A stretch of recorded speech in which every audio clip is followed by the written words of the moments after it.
રામવાડી રામ મિત્રો, સ્વાગત છે તમારું બધાનું મારા નવા એક ફેમિલી વ્લોગમાં।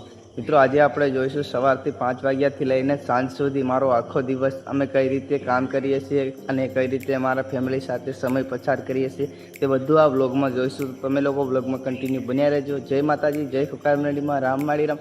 ચાલો વ્લોગની શરૂઆત કરીએ। તો મિત્રો અત્યારે અમે આવી ગયા છીએ તળાવે કમળ લેવા માટે અને અત્યારે વાગી રહ્યા છે મિત્રો 5:30 જેવા। અને તમને બતાવું, હું ને મારા પપ્પા કમળ લેવા માટે આવેલા છે ગાઈસ। અને જો આપણી છે આપણી એક્ટિવા અને આ છે તળાવ ગાઈસ। આમાં પપ્પા કમળ લેવા ગયેલા છે, સામે તમને જો દેખાતા હશે। તો આજે બ્લોગમાં આપણે ખૂબ જ મજા આવશે। તમે લોકો બ્લોગમાં કન્ટિન્યુ બન્યા રહેજો। રામવાડી રામ। આપણે આવી ગયા છે અત્યારે રૂમ પર અને આપણે શ્વેતા આવી ગઈ છે રમવા માટે સેતુ અને શ્વેતાના મમ્મી શાક બનાવતા હશે, જોઈ શકો છો ગાઈસ।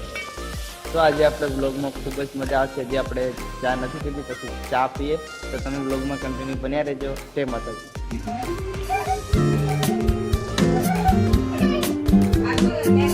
ગાઈસ બધા લોકો જતા રહેશે કામ કરવા માટે અને ઇકોમાં બેસીને જતા રહેશે ને આપણે નાની ગાડી લઈને જવાનું છે। તો બ્લોગમાં ખૂબ જ મજા આવશે। અને હવે 11 વાગી જાય છે, લગભગ 8, 8:30 જેવા।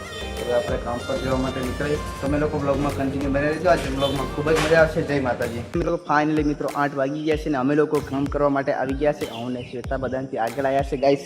જોઈ શકો છો મારી શ્વેતા બેઠી છે અને ગાઈસ આ છે કંઈક તળાવ જેમાં આપણે કામ કરીએ છીએ અને અત્યારે આ જમવાનું બાકી છે, તો જમી લઈશું। તો તમે લોકો બ્લોગમાં કન્ટિન્યુ બન્યા રહેજો અને આપણી ચેનલ પર જો નવા આવ્યા હોય તો સબસ્ક્રાઈબ કરી દેજો। જય માતાજી। તો ફાઇનલી ગાઈસ 1:30 વાગી ગયા છે ને આજે અમે લોકો કમળ લેવા જઈ રહ્યા છે। હું ને મારા પપ્પા અને મારા ફેમિલીના બીજા છે તે લોકો કામ કરતા છે જસ્ટ આ તળાવમાં। જોઈ શકો છો ગાઈસ, અમે તળાવમાંથી કમળના મૂળ કાઢીએ છીએ તે તમને લોકોને ખબર જ હશે।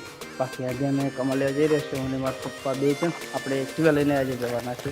સો તમે લોકો બ્લોગમાં કન્ટિન્યુ બન્યા રહેજો। જય માતાજી। તો ફાઇનલી ગાઈસ આપણે પહોંચી ગયા છે તળાવે અને અત્યારે વાગી ગયા છે લગભગ 3 જેવા વાગી ગયા છે ગાઈસ, કારણ કે ત્યાંથી આવવાનું લગભગ 12-13 કિલોમીટર જેટલું દૂર હતું। તો અમે તળાવ આવી ગયા છે, તમને તળાવ બતાવું ગાઈસ। જુઓ કે આવું તળાવ છે, સામે મારા પપ્પા કમળ કાઢતા છે તેમાં જોઈ શકો છો તમે। બહુ મસ્ત વ્યૂ છે મિત્રો, જોઈ શકો છો।